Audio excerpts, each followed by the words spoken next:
Surya Makmur Nasution Televisi atau SMN TV hadir kembali bersama Anda.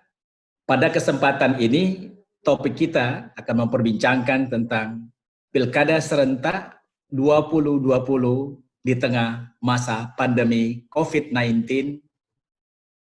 Dan kali ini kita akan mengundang secara khusus tamu istimewa kita malam hari ini adalah Bapak Dr.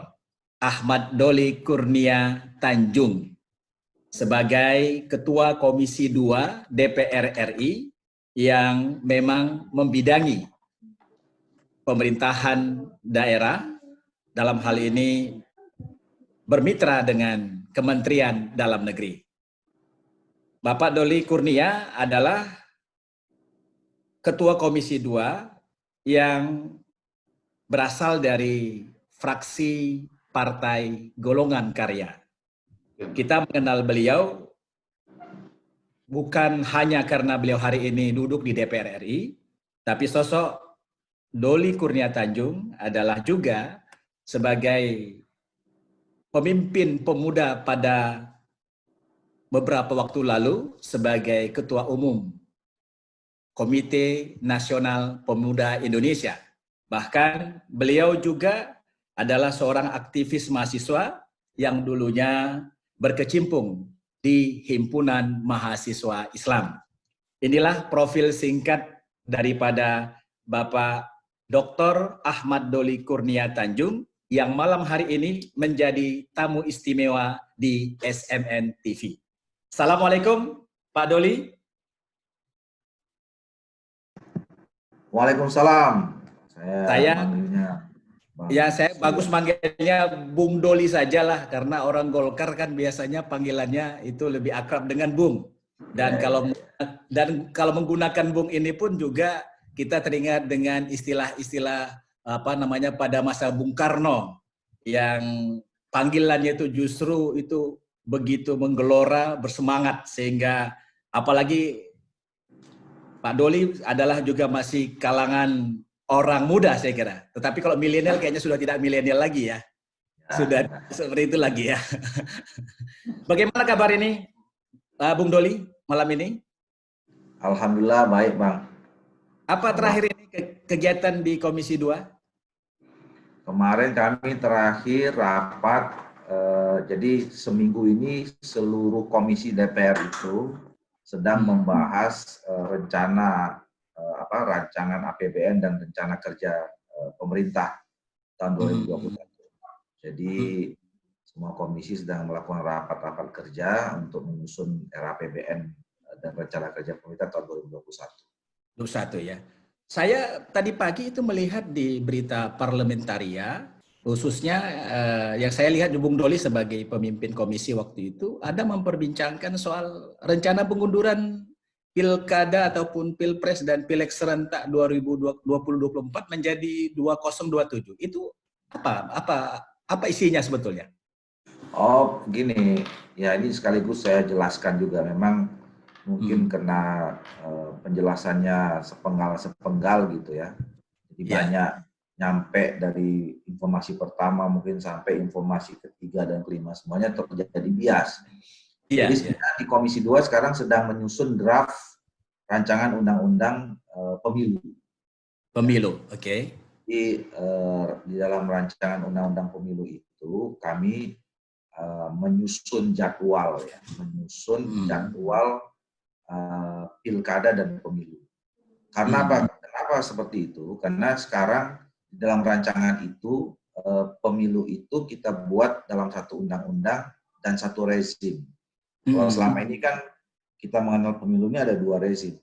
Satu rezim pemilu yang terdiri dari pilpres, kemudian pemilu legislatif. Satu lagi adalah rezim pilkada. Karena selama ini sering overlapping dan kemudian terjadi tumpang tindih begitu ya. Maka sekarang dalam rancangan itu kita menjadikan satu rezim pemilu yang terdiri dari pemilihan presiden, pemilihan legislatif, dan pemilihan kepala daerah. Jadi satu kesatuan. Satu kesatuan. Nah, konsekuensinya adalah memang harus ada pembagian antara pemilu nasional dengan pemilu daerah di dalam undang-undang ini.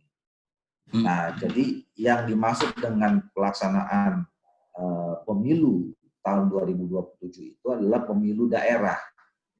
Jadi, pemilu daerah. Oke.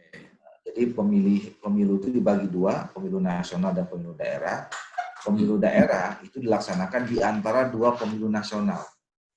Nah, pemilu nasionalnya itu memang sampai sekarang ada terdiri dua opsi masih. Ya. Jadi ada sebagian yang mendefinisikan pemilu nasional itu seperti yang sekarang. Ya, pemilihan presiden, kemudian pemilihan DPR RI, DPD RI, DPRD provinsi dan kabupaten kota.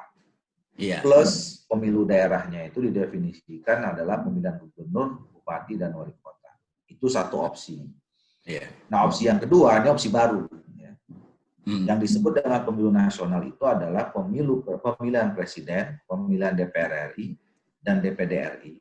Sementara pemilu daerah itu adalah pemilihan gubernur, pemilihan bupati, wali kota, dan DPRD provinsi dan kabupaten kota. Nah, dalam konteks ini kita masih ada punya dua opsi.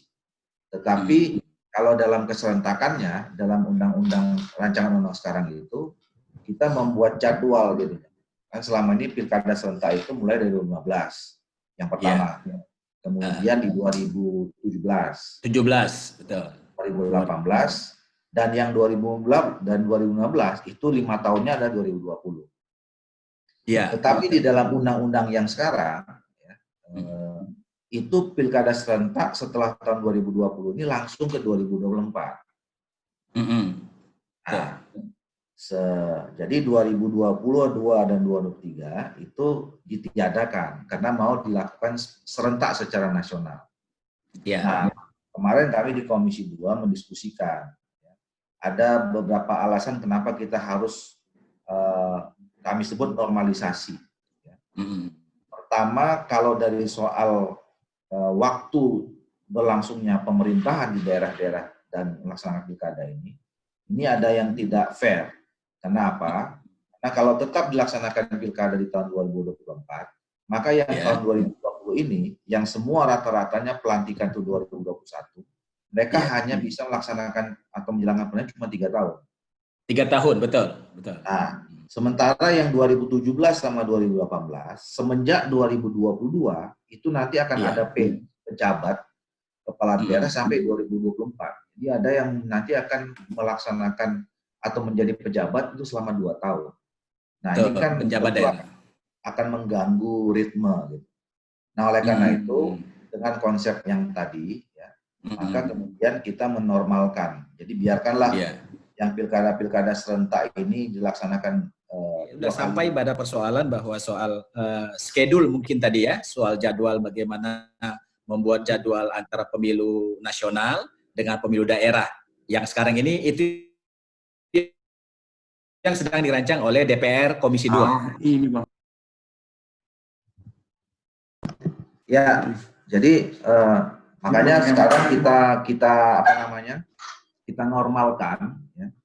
Yang 2015 tetap di 2020, kemudian 2017 tetap di 2022, yang 2018 tetap di 2023. Maka kalau nanti kita mau serentak, itu idealnya di 2027. Iya, jadi tidak ada kaitan ini soal apa, seolah-olah ada ingin memperpanjang masa jabatan presiden sampai 8 tahun. Oh, enggak ada. Pilpres, pileg tetap di 2024. Tetap 2024. Justru kita ingin fokus kepada pilpres dan pileg karena di dalam undang yang sekarang 1 tahun itu penuh digabungkan juga dengan pilkada serentak yang menurut kami itu ya tidak masuk akal, terjadi penumpukan yang luar biasa gitu kan. Kemarin saja 5 kotak suara udah banyak yang memakan korban jiwa, apalagi kalau setahun penuh kerjaan kita melakukan pemilu semua gitu. Pilih semua, ya. Baik, Bung Doli, kita tahu bahwa pilkada kita 2020 ini itu ada 270 daerah, di mana 9 provinsi, 224 kabupaten, dan 37 kota. Dan kali ini kan berbeda ini ya pilkada kita. Kalau sekarang ini kita memasuki era pandemi COVID-19. Dan tentu saja ini kan sangat berbeda sekali pelaksanaannya dibandingkan pada pilkada yang sebelumnya, gitu. Nah, Bahkan kalau kita lihat bahwa hari ini kan pemerintah itu sudah mulai menambah pembiayaan ataupun anggaran penanganan COVID ini. Bahkan kemarin itu sampai yang ketiga kali kenaikannya itu mencapai 905 triliun, 905,1 triliun kalau tidak salah saya angkanya. Dari 405, 677, kemudian sekarang ini sudah menjadi 905,1 triliun. Itulah anggaran yang digunakan untuk bidang kesehatan, kemudian digunakan juga untuk penanganan pemulihan ekonomi dan juga apa yang disebut dengan jaring pengaman sosial. Dan refocusing penganggaran ini juga kan terkait juga dengan APBD. Bahkan tadi saya membaca itu Pak Presiden juga meminta daerah supaya fokus juga membantu untuk penganggaran apa yang disebut dengan anggaran untuk pemulihan ekonomi di daerah masing-masing. Nah, dalam kondisi kita yang sekarang ini, di mana anggaran-anggaran biaya juga daerah itu misalnya saya ambil Kepri. Kepri itu ada 7 kabupaten kota, 1 provinsi. Hanya saja Tanjung Pinang tidak ikut pilkada sebagaimana mestinya karena mereka itu hanya sifatnya pergantian antar waktu karena wali kotanya kemarin, Bapak Almarhum Syahrul, meninggal dunia. Hanya itu aja yang mungkin di Tanjung Pinang. Selebihnya itu pilkada. Nah, ini kira-kira untuk Desember ini pelaksanaan pilkada kita itu bisa nggak ini menjamin bahwa berlangsungnya pilkada serentak ini dengan cara yang demokratis, yang dimana masyarakat ikut berpartisipasi di dalamnya secara secara penuh gitu. Artinya masyarakat ikut menikmati pada pilkada ini sebagai sebuah pestanya rakyat. Ini gimana ini menurut pandangan Doli? Ya, bisa atau tidaknya tergantung kita semua, Bang Surya. Karena ini memang pilihan yang suka atau tidak suka, mau tidak mau harus kita ambil ya. Karena ini akan kita ini dalam posisi sedang menjaga supaya kehidupan manusia atau masyarakat dunia, termasuk masyarakat Indonesia, ini harus terus berlangsung, walaupun kita dalam situasi yang berbeda sebelumnya. Apa yang membuat berbeda? Yang berbeda itu adalah kita memang saat ini sedang menghadapi satu pandemi COVID-19. Dan hampir semua juga sepakat. Halo? Halo, ya? Ya, hampir juga semua sepakat bahwa sepertinya COVID-19 ini, virus ini tidak bisa kita taklukkan dalam waktu yang dekat ini. Gitu ya. Betul. Jadi, kita harus membutuhkan waktu yang panjang ya, untuk bisa sampai pada kesimpulan kita mengatakan bahwa virus ini kita bisa atasi dan berakhir. Dan itu kita tidak tahu kapan. Nah, tapi soalnya kemudian di tengah-tengah ketidakpastian itu kan saya sering mengatakan life must go on, kehidupannya harus tetap berlangsung ya. Jadi pandemi ini kita nggak bisa lihat lagi dalam satu perspektif soal kesehatan saja, karena pandemi ini sudah memberikan dampak yang meluas, sudah berdampak kepada masalah sosial, masalah ekonomi ya, masalah budaya ya, bahkan bisa sampai kepada masalah politik. Nah, karena memang sudah berdampak pada agenda-agenda kehidupan yang multidimensional itu, maka setiap dimensi kehidupan juga harus dijalankan agenda-agendanya. Walaupun secara perlahan itu harus ada penyesuaian-penyesuaian. Kalau bahasa gampangnya kan sekarang kita sedang memasuki masa transisi menuju kehidupan normal baru.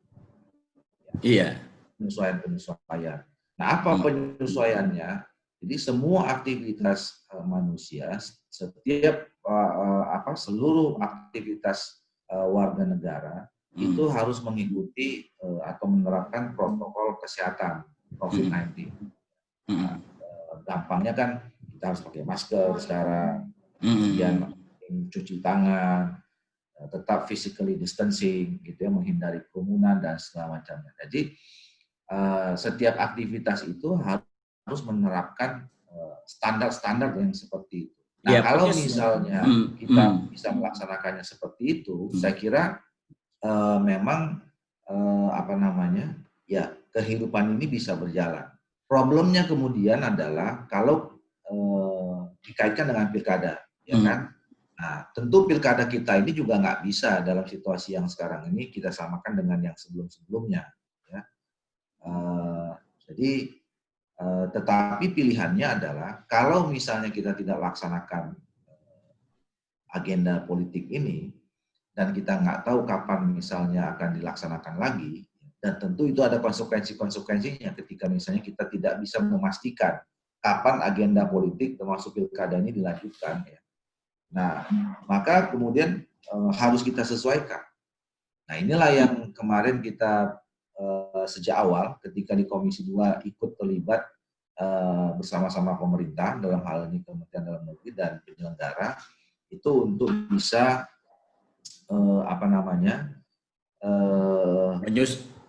menyusun atau memutuskan, ya, penyesuaian tadi akan tanggal 9 Desember itu dengan 2 prinsip. Ya. Yang pertama adalah bahwa seluruh tahapan ini dilaksanakan dengan menerapkan prinsip protokol kesehatan COVID-19 secara ketat. Yang kedua juga harus tetap menjaga kualitas demokrasi kita yang memang sedang terus tumbuh, yang tidak bisa kita matikan. Nah, kalau ini kita hentikan, kita khawatir pertumbuhan demokrasi kita ini akan terganggu. Itu penyesuaiannya itu sudah disusun nggak dalam sebuah peraturan? Oh sudah, jadi justru penyesuaian terhadap pelaksanaan ini kan ada beberapa yang satu misalnya soal peraturan. Ya. Peraturan itu diterbitkan mulai dari tingkat peraturan pengganti undang-undang yang sekarang memang dalam proses diundangkan di Komisi 2. Jadi kami sudah rapat kemarin hari Rabu, ya, itu mendengarkan penjelasan dari pemerintah terhadap isi Perpu itu. Besok kami hari Senin lanjutkan lagi untuk mendengarkan pandangan masing-masing fraksi, dan insya Allah mungkin setelah itu kita udah bisa undangkan itu Perpu di tingkat pertama, kemudian kita bawa nanti di tingkat kedua di paripurna, insya Allah bisa diselesaikan. Itu payung hukum yang tertinggi. Waktunya Juli sudah bisa belum atau tidak ya? Waktunya untuk penyesuaian Perpu tadi menjadi undang-undang tadi. Oh sudah, mungkin besok minggu depan. Jadi kan gini, Perpu ini kan sebetulnya dalam mekanisme ketatanegaraan kita, begitu Perpu kita tangani diterbitkan itu sebenarnya sudah berlaku, Pak. Gitu. Tinggal nanti di DPR itu kan tinggal meminta persetujuan atau penetapan undang-undang diterima atau ditolak, kan gitu. Nah, tapi sebetulnya peraturan Perpu nomor 2 tahun 2020 itu sudah menjadi rujukan bagi peraturan-peraturan teknis berikutnya di level KPU dan Bawaslu. Jadi kami sudah menggelar rapat konsultasi yang diminta oleh KPU dan Bawaslu yang berkaitan dengan peraturan KPU dan peraturan Bawaslu terhadap tahapan-tahapan pelaksanaan pilkada di masa pandemi ini. Termasuk ada peraturan khusus yang sebelum pandemi ini peraturannya tidak ada. Sekarang ada tambah peraturan baru KPU maupun peraturan Bawaslu yang menjelaskan khusus tentang penerapan protokol kesehatan COVID-19. Jadi sebenarnya dalam segi aturan ini sudah ada penyesuaian yang cukup lengkap dari segi peraturan. Nah, yang kedua adalah supportnya. Tentu dengan ada perubahan dan penyesuaian ini kan ada konsekuensi tambahan, termasuk tambahan anggaran. Karena apa? Karena ya untuk menerapkan protokol kesehatan itu kan membutuhkan peralatan-peralatannya, misalnya APD bagi penyelenggara. Kemudian juga alat-alat sederhana standar kesehatan yang seperti saya katakan tadi, ya, masker, hand sanitizer dan segala macam untuk masyarakat. Gitu. Nah, itu juga sudah disetujui oleh kita semua dan sekarang dalam proses pencairan tahap pertama dari Kementerian Keuangan kepada jajaran penyelenggara. Iya. Bung Doli, kita ingat dulu waktu Pilpres itu kan banyak ya penyelenggara pemilu, yaitu di KPPS ataupun di TPS itu kan banyak korban jiwa gitu. Nah, sekarang ini kondisinya ini kita lagi COVID. Ini dipertimbangkan nggak bahwa hal-hal yang demikian bisa jadi kan terjadi gitu. Itu gimana ini Ya, sikap kita melihat ini? sangat dipertimbangkan, dan memang kalau kita mau bandingkan nggak bisa apple to apple, karena begini, di tahun 2019 itu pelaksanaan pemilunya ada 5 Sekaligus. pemilihan sekaligus dilaksanakan. Ya, yang membuat kemarin para penyelenggara itu banyak korban. Ya, pertama adalah memang masa kerja atau jam kerja yang tidak diduga sebelumnya. Nah, terlalu panjang ya? Ternyata rupanya menghitung atau merekap 5 kotak suara itu sampai malam itu waktunya cukup panjang dan cukup melelahkan. Betul. Yang kedua, memang pada saat itu tidak ada pembatasan di dalam rekrutmen, ya, pembatasan umur. Jadi sebagian besar yang menjadi korban itu adalah petugas-petugas atau penyelenggara pemilu yang memang umurnya sudah tidak muda lagi. Gitu. Nah, yang ketiga juga ditemukan petugas-petugas yang terkena itu karena memang umurnya sudah tidak muda lagi, mereka juga ada beberapa yang memiliki penyakit bawaan. Gitu. Nah, berbeda dengan yang sekarang. Yang sekarang ini kan cuma 1 kotak. Iya. Itu kan nanti cuma memilih, ya paling kalau ada mungkin ada 9 lah ya, 9 daerah yang kotaknya ada 2. Gitu, ya. Karena dia harus memilih gubernur sekalian dengan pemilihan kabupaten atau wali kota, kan gitu. Tetapi jadi sebetulnya pekerjaannya tidak seberat pada saat pemilu di tahun 2019. Satu. Yang kedua, ini juga ada penyesuaian peraturan. Makanya di dalam peraturan KPU yang baru itu dan Bawaslu, nanti ada kriteria khusus di dalam merekrut petugas penyelenggara sampai ke tingkat KPPS itu. KPPS ya. Jadi umurnya dibatasi, ya, jangan terlalu yang ini, dan kemudian sudah dicek tidak boleh ada yang punya penyakit bawaan. Iya. Jadi semuanya sudah diantisipasi sampai sejauh itu, Bang Surya. Ya, mudah-mudahan aja detail peraturan itu bisa diterapkan. Kan kadang-kadang antara aturan itu yang ideal ternyata pada dasar realitasnya itu kadang-kadang tantangannya itu tadi. Jadi kalau kembali pertanyaannya tadi, bisa atau tidak, nah sekalian itu yang saya katakan tadi, tergantung kita. Jadi masalahnya tinggal 2 sekarang. Kalau sudah semua peraturan, perangkat, alat, supporting segala macam sudah ada, masalahnya adalah apakah memang peraturan dan kemudian alat-alat ini bisa dioperasikan sampai kepada petugas-petugas paling bawah secara cepat dan tepat. Yang kedua, dalam skala besar, apakah kita masyarakat itu bisa disiplin, ya, menerapkan semua peraturan-peraturan itu.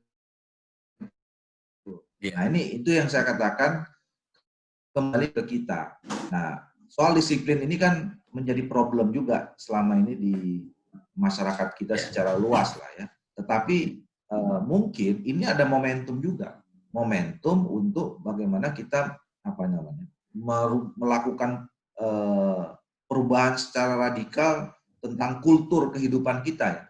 Karena tantangannya juga luar biasa besar. Jadi kalau dulu kita nggak disiplin ya nggak ada masalah. Tapi sekarang kalau kita nggak disiplin, ancamannya itu ya kena virus, masuk rumah sakit, dan seterusnya, kan gitu.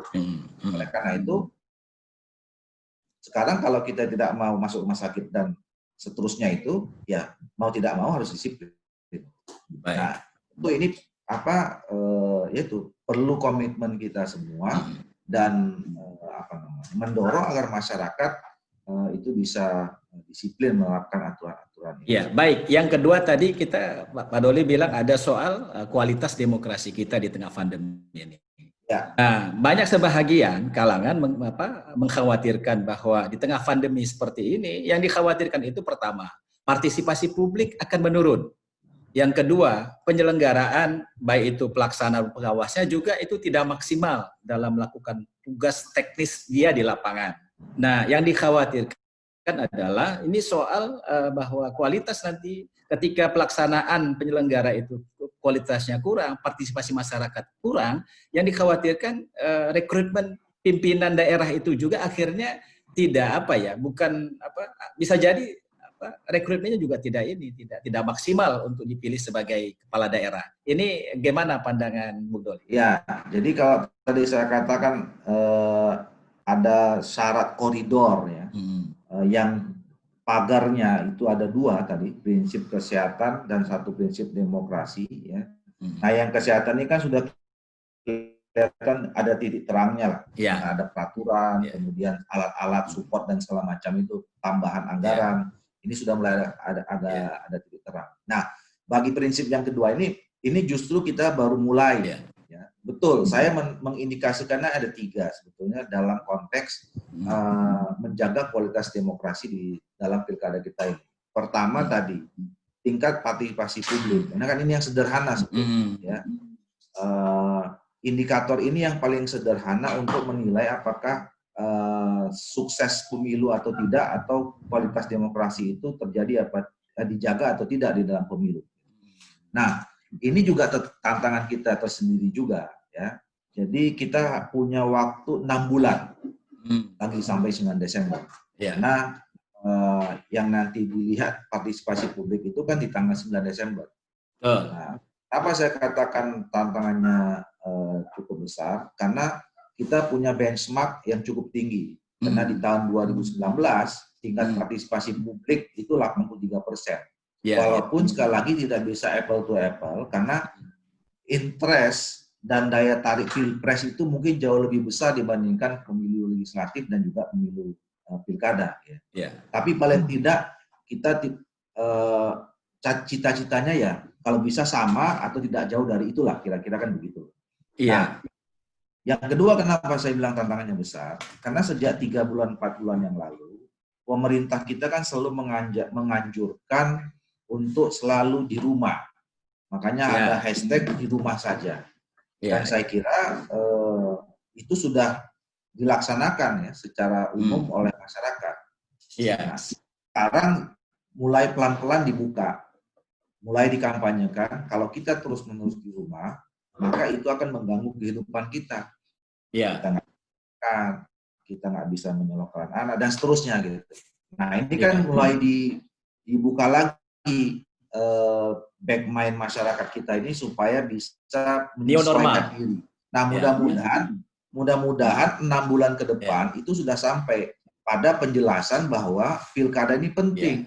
Penting untuk kita, penting untuk masyarakat, penting untuk memilih pemimpin-pemimpin kita yang akan menentukan maju atau tidaknya daerah kita di masing-masing 270 daerah itu paling tidak.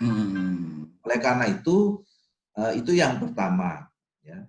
Nah, yang kedua, jadi gini, itu sekali lagi butuh komitmen kita. Makanya saya sering mengatakan harusnya diskusi-diskusi kita hari ini tidak lagi membicarakan tentang apakah pilkada ini tetap kita laksanakan sekarang, ya, besok, atau tahun 2021, atau tahun 2022.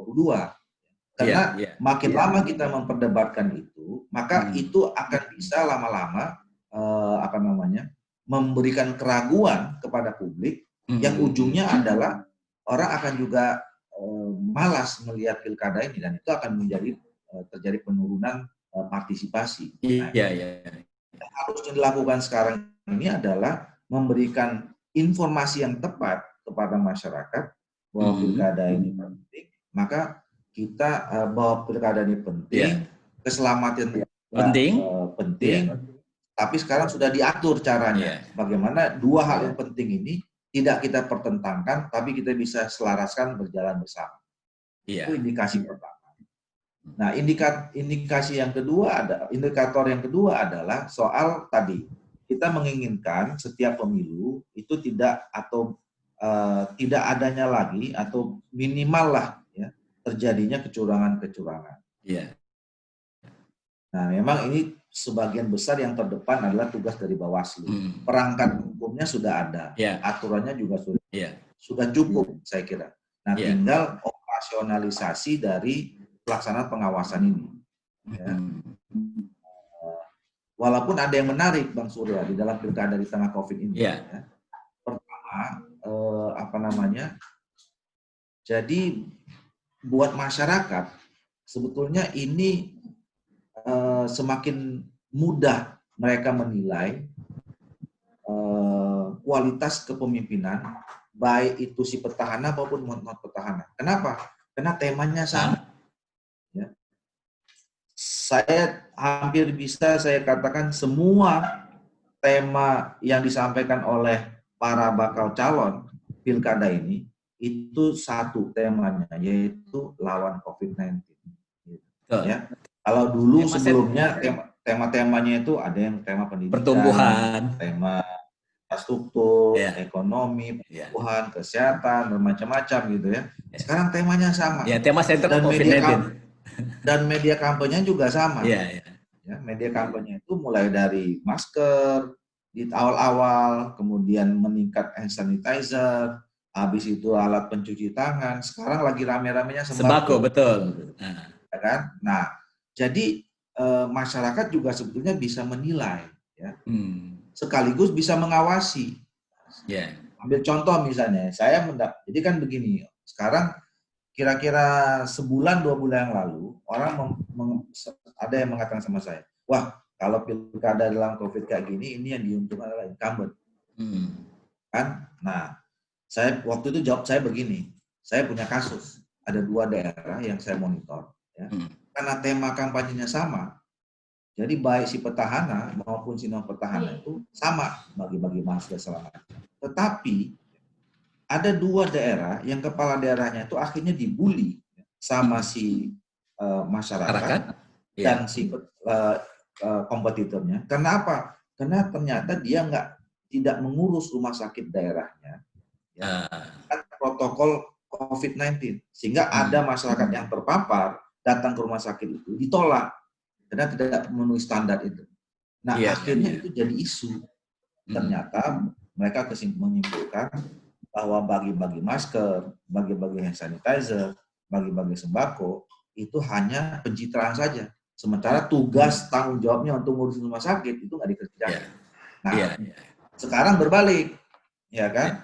Sekarang kesimpulannya ada beberapa orang, Pak, kalau lihat kayak begini, apalagi dengan pernyataan Pak Mendagri kemarin, ya, kan pernah dia Mendagri mengatakan bahwa jangan pilih kepala daerah yang tidak bisa melayani. Nah, sekarang justru ini ada yang menganggap diuntungkan non petahana.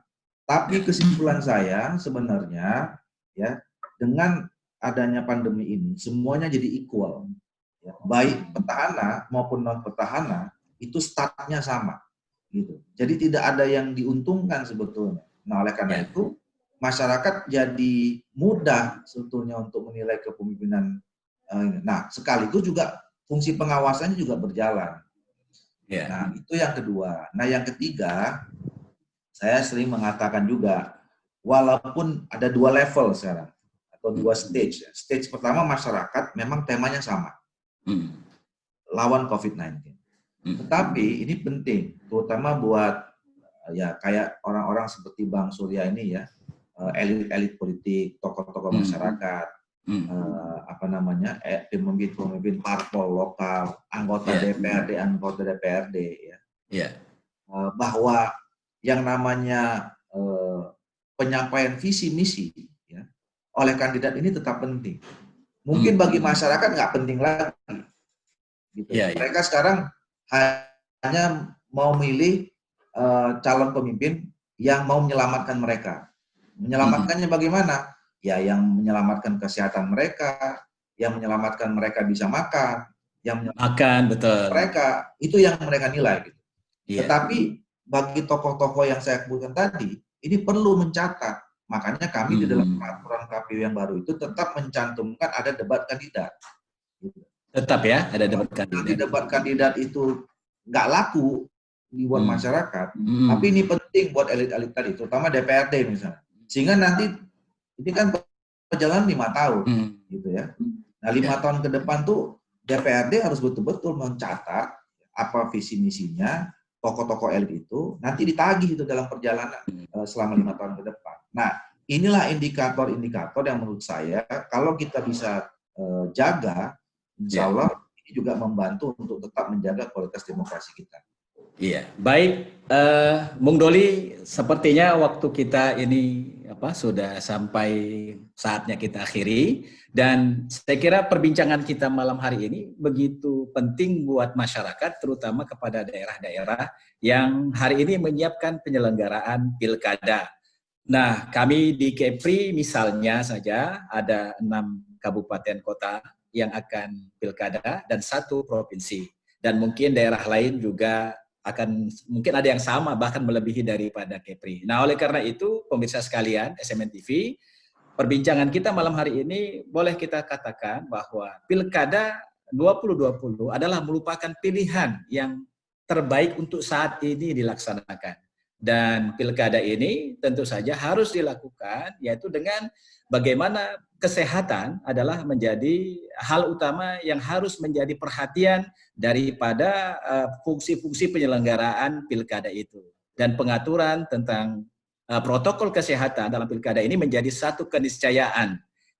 Ada gium hukum itu kan jelas ya, lex populi supreme lex estio, artinya keselamatan warga itu jauh menjadi hukum yang tertinggi. Jadi bagaimanapun pilkada jangan sampai rakyat yang menjadi korbannya. Yang kedua tadi disebutkan bahwa di tengah pilkada COVID-19 seperti ini juga yang namanya kualitas demokrasi itu tetap harus terjaga. Sehingga masyarakat terutama bagi pemilih yang untuk memilih kepala daerahnya itu ikut berpartisipasi di dalam penyelenggaraan pilkada. Dan tentu saja penyelenggara pilkada itu juga harus mempunyai satu kredibilitas sehingga kualitas pelaksanaan pilkada itu akan bisa terlaksana dengan baik jika penyelenggara dalam hal ini KPUD ataupun Bawaslu di daerah itu mampu menjalankan fungsi-fungsinya dengan baik, dengan benar dan tepat, dan bisa menjadi lembaga yang memberikan keadilan di dalam penyelenggaraan pilkada. Ini pertemuan kita malam hari ini dengan Ketua Komisi 2 DPR RI, Bapak Ahmad Doli Kurnia Tanjung. Kita mengucapkan terima kasih yang sebesar-besarnya atas kesediaan beliau untuk hadir dalam perbincangan SMN TV di episode kali ini. Demikian pemirsa, SMN TV akan kembali pada episode selanjutnya dalam perbincangan yang berbeda. Terima kasih Bung Ahmad Doli Kurnia Tanjung.